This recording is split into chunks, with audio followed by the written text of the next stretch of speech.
Welcome to the Great Detectives of Old Time Radio. From Boise, Idaho, this is your host, Adam Graham. If you have a comment, email it to me, box13@greatdetectives.net. A reminder, cast your vote for Andrew Rhines and the Old Time Radio Daily Westerns as they go for the Podcast Award for Culture and Arts, and you can do that at podcastawards.com. Before we get started today, I do want to, for a moment, just say a brief word about Compassion International. One theme that's true throughout the entire, every year at Christmas time, is how can you make the spirit of Christmas last all year long? Well, one gift you can give is by becoming a sponsor through Compassion International. Compassion is a great program that helps kids with their material and educational needs so that they can get a future and an escape from poverty. The need, particularly in these hard economic times, continues to grow. When I became a Compassion sponsor 2 years ago, there were around 300 children who'd been waiting 6 months or more for a sponsor, and only one who was 15 or over. Now there are more than 800 kids waiting, and more than a dozen 15 or over who are going to have a hard time. So think about it. Compassion International, you'll be able to build a relationship, contacts with your child, and you can learn more at compassion.com. Well, let's get into today's episode of yours truly, Johnny Dollar, the Yankee Pride Matter. From Hollywood, it's time now for Edmund O'Brien as Johnny Dollar. This is Carl Bush, Johnny. Yeah, Carl, what's new? We've currently got a marine insurance headache down here. I don't know if you're interested, but your commission would be fat. I called you because I had a feeling you know Singapore. Is that right? Yeah, I've been there on a case, and it'll have to be a fat commission to get me back there. The policy is for $300,000. It covers a cargo that's being delayed out there, a time clause. What reason do you have so far? Mechanical trouble on the ship. One breakdown after another. Accidental, sabotage, or both? That's what we want to learn. Come on down after lunch and talk it over.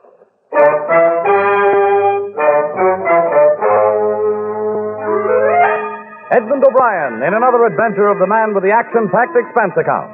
America's fabulous freelance insurance investigator. Yours truly, Johnny Dollar.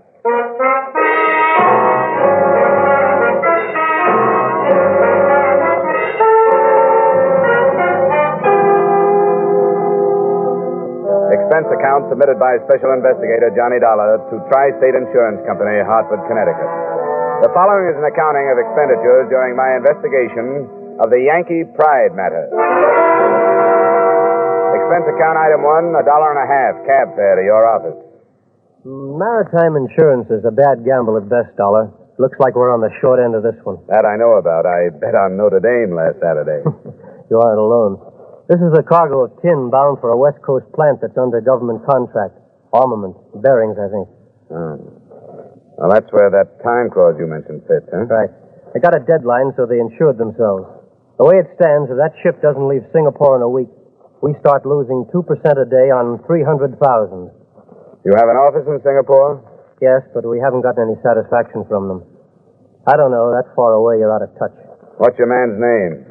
Here, name's Els, Vincent Els. Here's the address. Well, I guess I can get the rest of the dope from him. I'll get out of here as soon as I can get space. Good. It's nice seeing you, Johnny. Let me know when your plane leaves. I'll send you a bouquet of bourbon or something.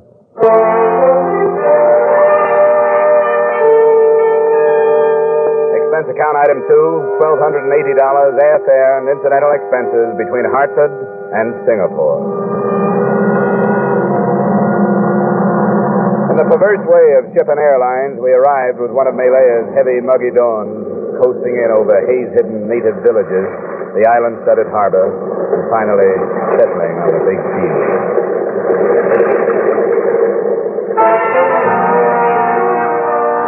I finished customs by 9, napped in my room at the Hotel Europe till 10, and I was in Tri-State's office by 1 p.m.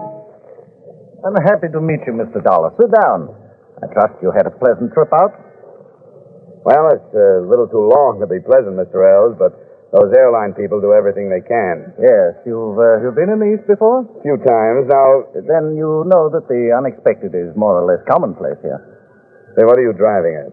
It's possible that you've come on an extremely dangerous mission, sir. Oh? On the other hand, perhaps it's only coincidence. One of my adjusters has been killed. He was working on this case? Yes, I'm afraid he was. What have you done about it? I turned the matter over to the police. Did you mention the situation, the delayed cargo? I did, but I rather think that they categorized him as an individual rather than as an insurance adjuster. Who was he? A young Chinese, Kufo Sun, an intelligent chap. I discussed the matter with him the morning previous to his death. That was 2 days ago. And he told me he was going to visit the ship in question, the Yankee Pride. The men on board said he never arrived. You don't think his death was a coincidence, do you? Instinctively, no, but it's true that death isn't rare in some quarters here. So I've heard. Hey, did this boy of yours leave a family? Anyone I can talk to? His parents were killed in the last unpleasantness, but there's a brother. They shared quarters. I'd like to have the address. Of course. It's in Ben Coolen Street. Here you are. I won't bother directing you. Any rickshaw fellow will know where it is. But I believe he's employed by a Dutch concern. Wouldn't be at home till evening. That'll work out. I want to go talk to the chief engineer of that ship first anyway. Yes, I suppose you'll have to go. I only beg of you to proceed with great caution. The ship is down at the east dock.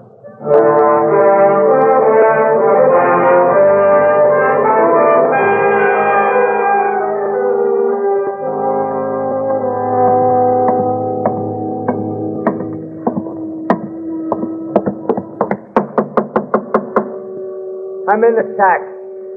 Come in. Sorry to bother you, Chief. What's the matter with you? Blasted fever. Seems like this climate brings it back. Malaria? Yeah. What do you want aboard? My name's Dollar. I was sent out here by the company that's insuring your cargo. What about it? Well, they're going to start losing money if this ship doesn't get started home in a few days. Well, there's nothing they can do and nothing I can do. I have a bearing flown to me from Hong Kong. When that gets here, I can pump water into the boilers, and not before. What do you think about all this mechanical trouble you've been having? What do you mean? Well, has it all been legitimate, or could it have been sabotage? Sabotage? Now, who'd do that? I don't know. Well, it hasn't been sabotage. Bearings go and generators foul up without any help. Ask me, I've been nursing them for 15 years. When do you expect the stuff from Hong Kong? It's hard to say. People don't work the same out here as they do in the States. Well, I'll fly up there myself after your bearing if it'll get you out of here on time. Look, mister, I'm not in any ship to figure out anything now. I'm sick. I'll try and talk to the captain about it. Come back tomorrow. Will you? Uh-huh. Sure, Chief. I know. That fever's rough.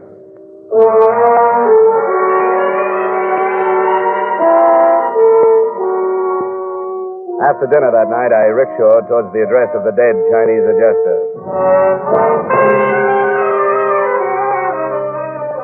I crossed over the Signapore River, which winds through the city to separate the native and European quarters, and entered Ben Coolen Street. It was jammed with its people outside to take advantage of the breath of coolness that comes with night.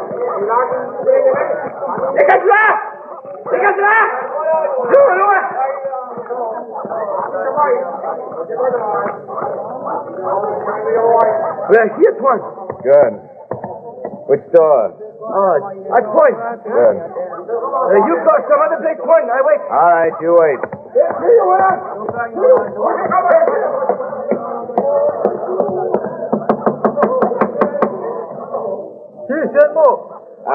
Are you Mr. Koo? Who asked? I'm an American. I want to talk to you about your brother. I will not talk. Why do you come here? Well, I'm working for the company where your brother works. I came all the way from America. Why won't you talk to me? You speak the truth. Yes, I have no reason to lie. You come then. You heard in America about my brother? No, but I'm here in Singapore to do the same job he was doing when he was killed. I wondered if there was some connection. Connection? Was he killed because of what he was doing or for some other reason? I do not know. I did not know what he was doing. Are you telling the truth? Yes. What are you afraid of?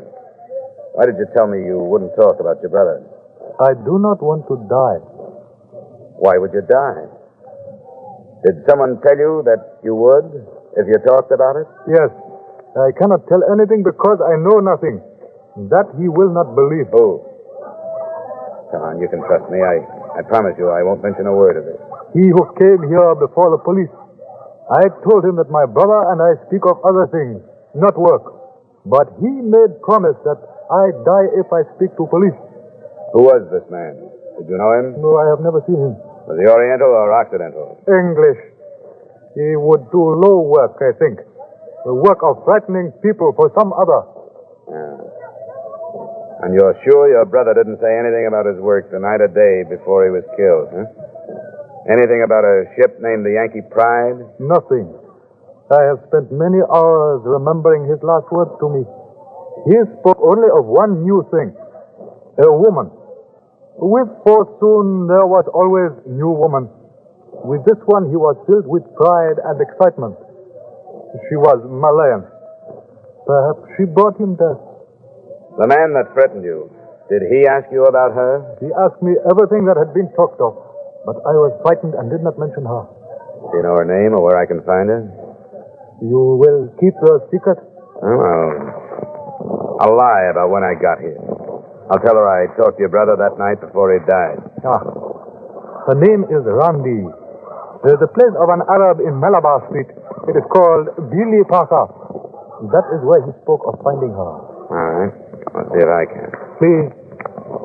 Korsun's death is a very heavy sorrow. But my death is in the future. Do not come back. To speak further of this would be to waste the future. I won't come back, Mr. Coe. Thanks for the help you've given me. Goodbye.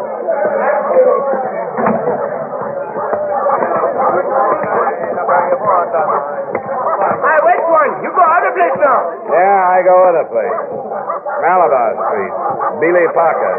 You know that? I know, all right.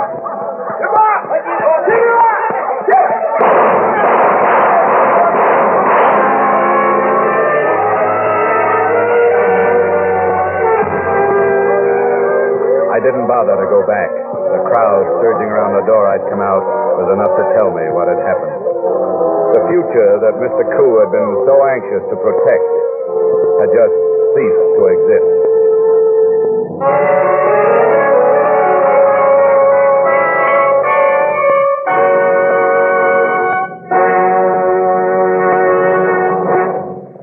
In just a moment, we'll return to the second act of yours truly, Johnny Dollar, starring Edmund O'Brien.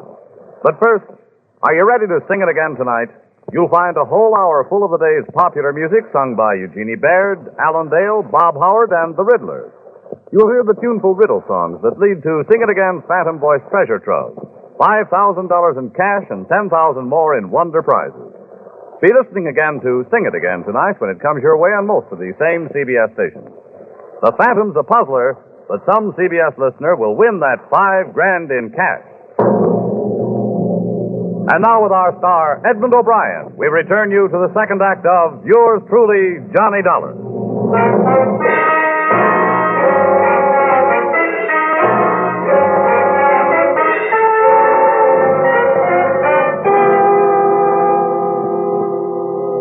Telephones are still at a premium in the native quarters of Singapore.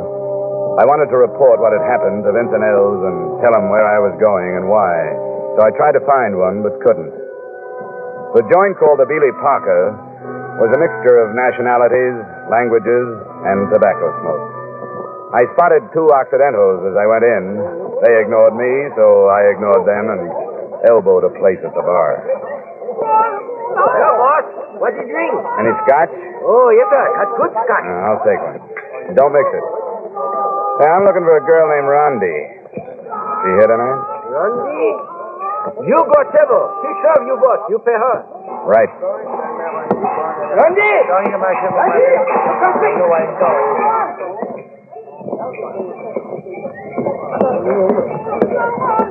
Hi, I'm Randy. I got a drink for me. Is it all right? I'm glad you did. Sit down. Why did you ask for me? Well, a friend told me about you. You sound American, are you? That's right. I know some Americans. Did one teach you to speak English? You speak very well. No, they do not teach me that. I learned from missionary school in Penang. You are surprised? I didn't know it showed. Everybody is surprised that Randy went to school. Some American friend told you about me? No, he was Chinese. His name was Kufo Soon. Before soon. He is no friend of mine. He's poor clerk. He told you about me? A couple of afternoons ago. Said he was coming here to meet you. He wanted to meet me, all right, but I did not want to meet him. He made fool of himself. That would be easy. What did he say about me? Oh, that you were beautiful. That he was looking forward to seeing you. He said that because he was lonely. I know about men. That's why you think of me tonight? Because you are lonely? As a matter of fact, I am. What is your name? Dollar, Johnny Dollar. You tease me. Well, I'll admit it has a ring to it. No. I tease you. I know the name. In Penang, my father worked for a steamship line with that name. Are you in shipping business? No relation. Shall we get rid of the scotch? How do you say? Bottoms up. I think I like so soon better now. What do you mean? Because he told you about me. I get tired of these people. I like to talk to you. Yankee, you come what? Oh, work. Will you wait for me? Wait for you? Only a little while, then I stop work. You come to my house. We can talk some more. Please, you wait.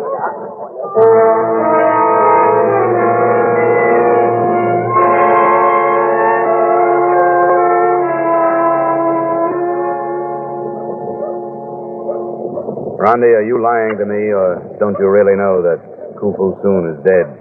He is dead? I only knew him that one time. Not as well as I know you. How should I find out? Why should I lie to you? Because the chances are that you're the last person to see him before he was killed. How do you know that? Because he was on his way to meet you, and he never came back. There are many places to go in Singapore. Yeah, but it all keeps returning to you or that place. Fusoon's brother was shot right after he told me about you. I did not know he had brother. Johnny, I do not want to talk to you like this. I gave the name of the place to my rickshaw boy. Somebody overheard it. And the shooting took place right after we left. Why would somebody want to keep me away from you? Nobody wants to keep you away from me. You are frightened? That's past. If they wanted to kill me, they would have by now. Why did you bring me here? I thought you understood. You are in trouble. Why don't you tell me? To listen to you, I would help you. Forget it. That would be better. I will help you forget, too. I'll make a drink. Pie. You like pie? Sure, anything. Do not think about your dead friends, John. You cannot help them now. You think of me. What else? Easy now. Easy. Sorry to interrupt. Hey, keep your pistol on him, Roy. Right. Well, I'll find out if he's got one. He's not on. Well, you should know, dearie. Well, now, ain't you going to get up? I don't see why I should. Because we're going for a little drive, that's why you should. Are you coming like a gentleman or otherwise? Roy! Yeah? Oh!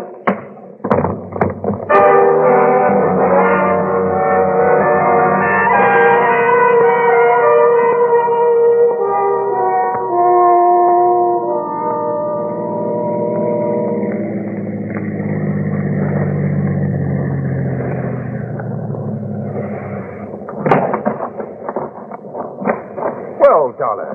What do you make of this? You go to sleep in a river shack. You're not careful now. Stay on your feet. And you wake up on the threshold of a blasted mansion. Here, give me a hand, Roy. He can't hold his feet yet. All right. You know, you're an important man, Dollar.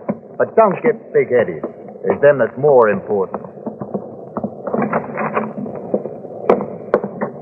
Major, here we are.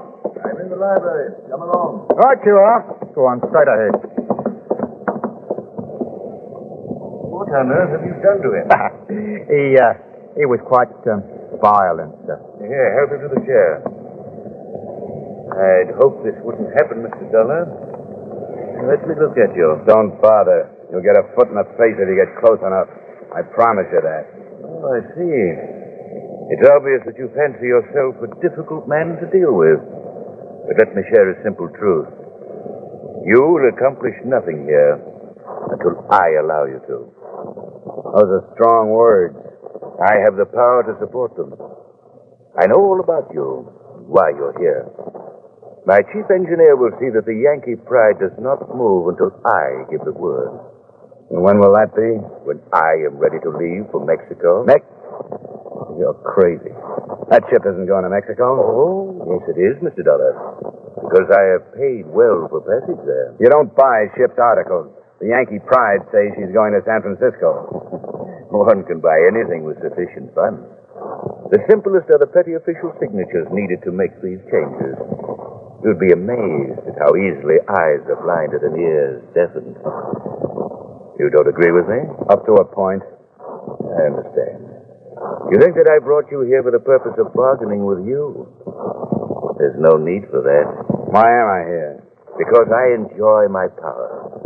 And at the moment, I'm fighting you and your stumbling, idiotic method. You're proud of your own? What kind of power did it take to bring off the murders of the Koo brothers? I'm not impressed. You will be. I'm going to let you go on with your investigation because you're a harmless citizen. Thanks. How much money will your company lose by further delay? 2% of $300,000 for each day over schedule. Well, please convey to them my thanks. And tell them I shall cover their loss. They won't attempt to prosecute. You may go. Earl and Roy would drive you wherever you wish them to.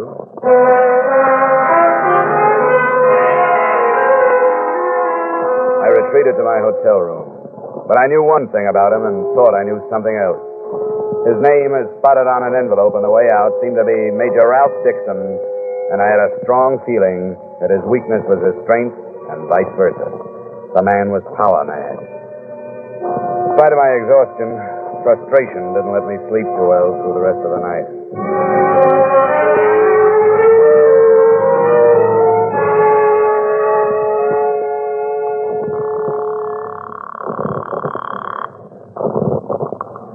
Good morning, Mr. Ells here. This is Dollar. Well, I'm glad you phoned. I worried about what might happen to you last night. Well, don't think for a minute that it didn't happen.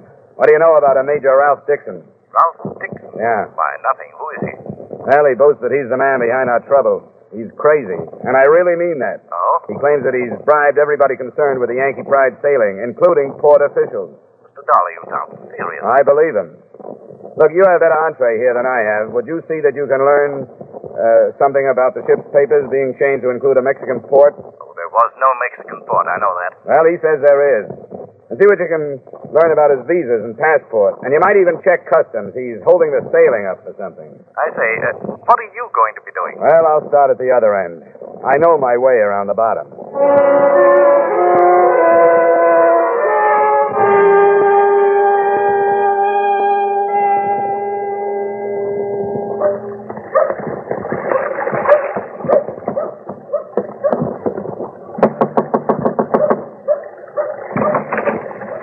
Hello, Randy. I did not run away, did I?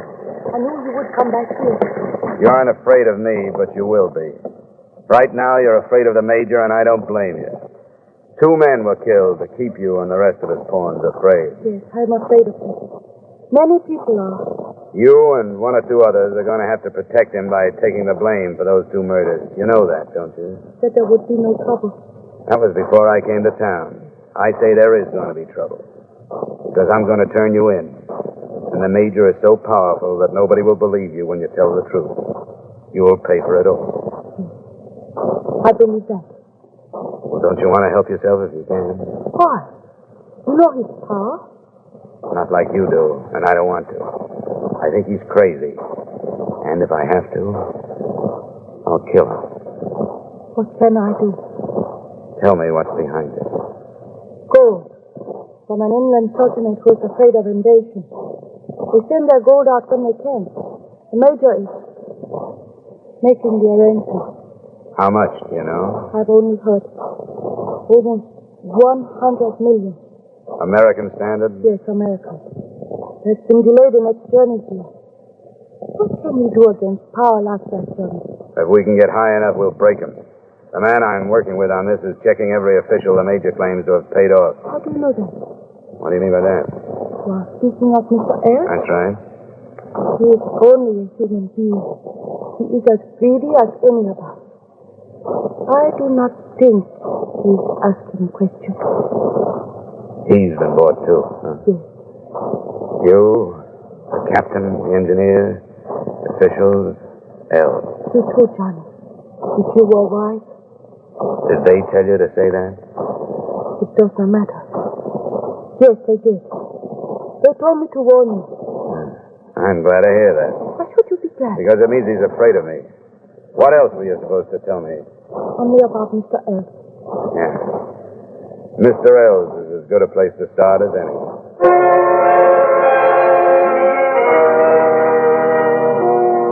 A check on the tri-state office told me that Els had left for home, so I followed him there. It was a cottage set back from the street.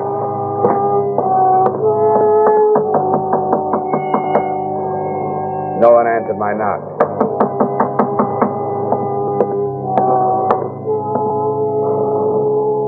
Through the veranda window, I could see why. Vincent Els was sprawled on the floor, a pistol just beyond his outstretched hand.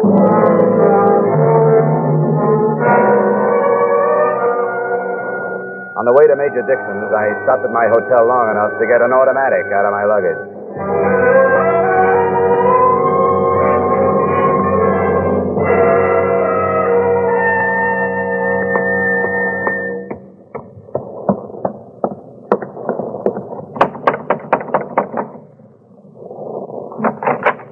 Well, what are you...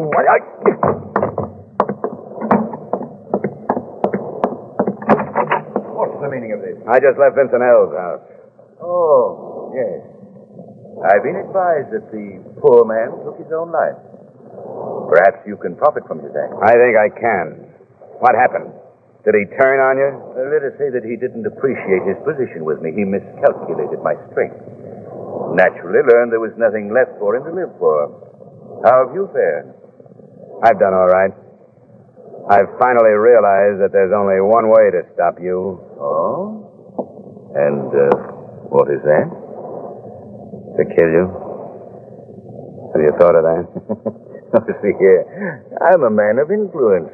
You'd not be rewarded, you'd be prosecuted. I think you're a man of influence only in your own mind. Your influence is due partially to money, but more to fear. Els turned on you and you killed him. The girl Rondi would if she weren't afraid. Ah, but she is. She wouldn't be if you were dead. I want you to come with me. And where would we go? Down to the police commissioner, where I want you to list every bribe and killing you've been involved in. Ridiculous. I have an appointment at the club. You'll pardon me, I'm sure. I know about the gold, Major. Oh, you do you? What do you propose doing about it? I'm going to stop it. You? Don't try to leave, Major. Major? You stupid little fool.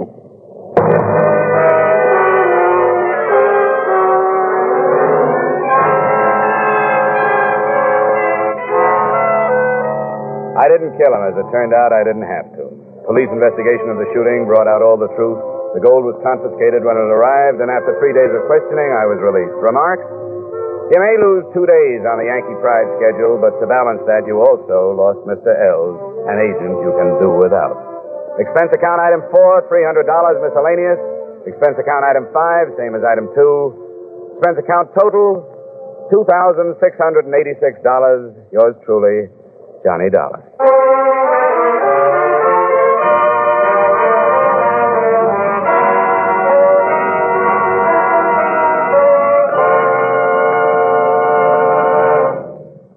Yours truly, Johnny Dollar, stars Edmund O'Brien in the title role and is written by Gil Dowd with music conducted by Alexander Courage. Edmund O'Brien may soon be seen in the Paramount Pictures production Warpath. Featured in tonight's cast were Virginia Gregg, Bob Sweeney, Tudor Owen, Bill Johnstone, Wally Mayer, Jack Crucian, and Ben Wright. Yours truly, Johnny Dollar, is produced and directed by Jaime Del Valle.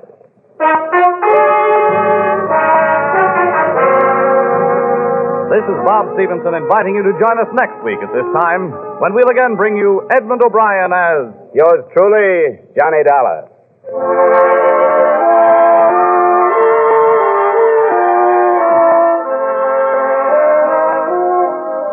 There's Saturday night fun with the younger married set when Lucille Ball and her favorite husband come along later this evening on most of these same Columbia stations.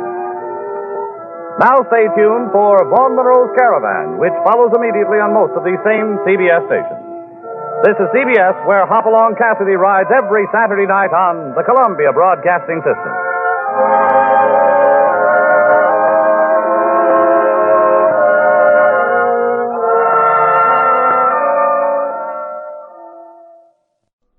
Welcome back. Well, this is plot-wise Johnny Dollar at its best. That last scene when Johnny Dollar shot the Major was one of the most incredibly intense radio scenes I'd ever heard. Clearly, he was at a point where he just did not feel he had a choice because this guy was going to continue to commit crimes and threaten people and act on his power-mad nature. And this is where Johnny Dollar really shines. With Johnny Dollar as an insurance investigator, you really have a sense that on most cases it's more than the amount than getting the recovery done. That there's some deeper, higher sense that drives him as he does his work. And I heard this. This was the first Edmund O'Brien Johnny Dollar episode, and I was just blown away. This was, and really, I think Edmund O'Brien as Johnny Dollar is probably the toughest radio detective you'll find. And this is one of my absolute favorite performances so far. Got this comment here from Talia, who says, Adam, I love your podcast. Thank you so much. I've been listening to OTR, and in particular Sherlock Holmes and Poirot stories on tape most of my life. That's how my parents would put my brother and me to sleep when we were young. It's a habit that we both carried to adulthood. I'm currently studying in Israel, and since tapes aren't common anymore, I was searching for something to put on my iPod to listen to while I fall asleep. Thanks for the really informative commentary and podcast.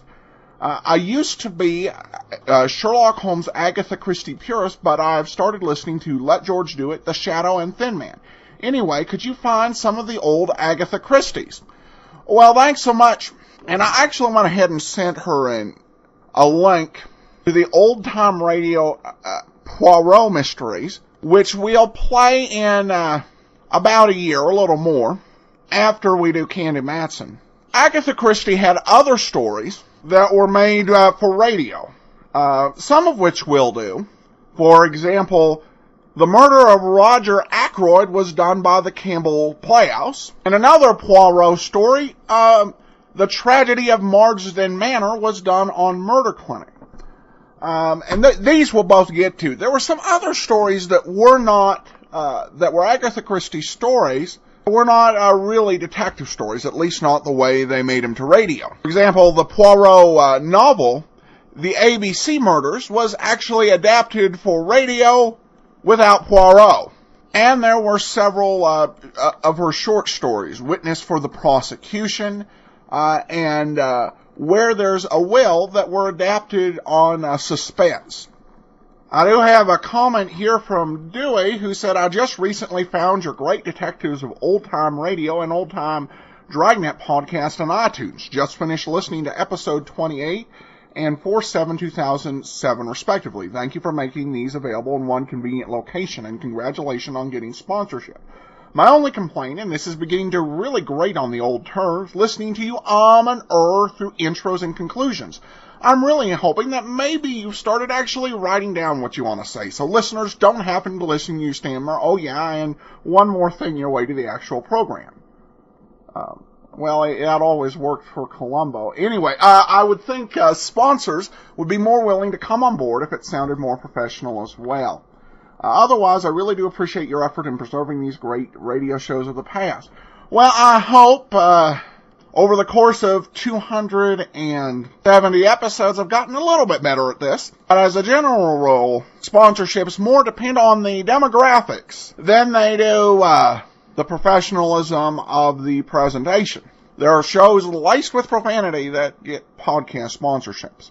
But thanks so much for contacting us. All right, well, that'll wrap it up. We'll be back next week with another episode of yours truly, Johnny Dollar. For those of you who have the app or a premium site, we got a special treat for you. It's Edmund O'Brien as Robin Hood. You're going to love it. Send your comments to box13 at greatdetectives.net. Follow us over on Twitter at Radio Detectives. But from Boise, Idaho, this is your host, Adam Graham, signing off.